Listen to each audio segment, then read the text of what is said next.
Welcome to this week's edition of New York Now. I'm Dan Clark. On this week's show, we're talking all about the access to justice and how that's changed during the COVID-19 crisis. And we actually had some news on that this week that's tied into the economy. Let's get into it with John Campbell from the USA Today Network. John, thanks so much for joining us here on New York Now this week. Hey, Dan, thank you for having me. Anytime. So we had some major news this week and it's tied into the courts, but more importantly for a lot of our viewers watching, it's tied into the economy. We now have at least 5 regional economies that are going to be able to start the first phase of reopening this weekend. John, what does that mean for these economies? We're in phase 1 for them right now. So what does it look like going into this weekend for them? Yeah, so what it means is, for a big swath of upstate New York, they're going to be able to begin the reopening process. And that,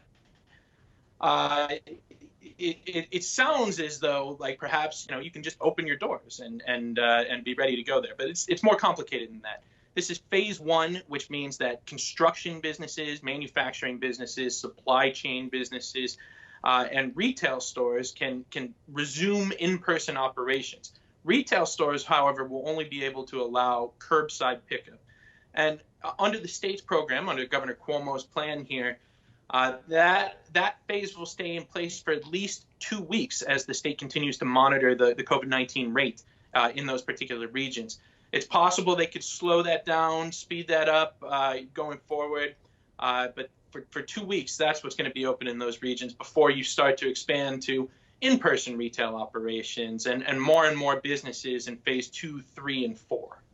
So the reason why this ties into this week's show with the access to justice is because in those 5 regions that are reopening, the state court system announced on Wednesday that courts would kind of transition into their own first phase of restarting court operations. I think judges and some court staff would be allowed in. And just to list those 5 regions for our viewers, it's the Southern Tier, Central New York, Mohawk Valley, Finger Lakes, and the North Country. John, when we're looking at the state's courts, just because that's what we're talking about on this week's show, do we know what kind of precautions they're going to be taking going forward to keep everybody safe that would be coming into the actual courthouse? Well, absolutely. In courthouses across the state, it's going to be in about 30 counties of the state's 62 counties. They're going to be able to reopen to in-person operations. But it's not going to just be business as usual. You're going to see social distancing. Just like in these businesses that are reopening, you're going to have to see that at courthouses as well. The court system also made very clear that you can file cases electronically. They very obviously want you to do that because it cuts down on the number of people that are in these courthouses.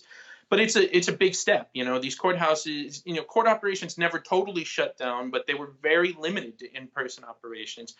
There were more virtual court proceedings. Now you're going to be able to see more of the in-person. The judges are going to be able to go back to their chambers. A limited number of support staff are also going to be able to go back. And that's the change you're going to see, but only in those regions that have the green light to begin the reopening process.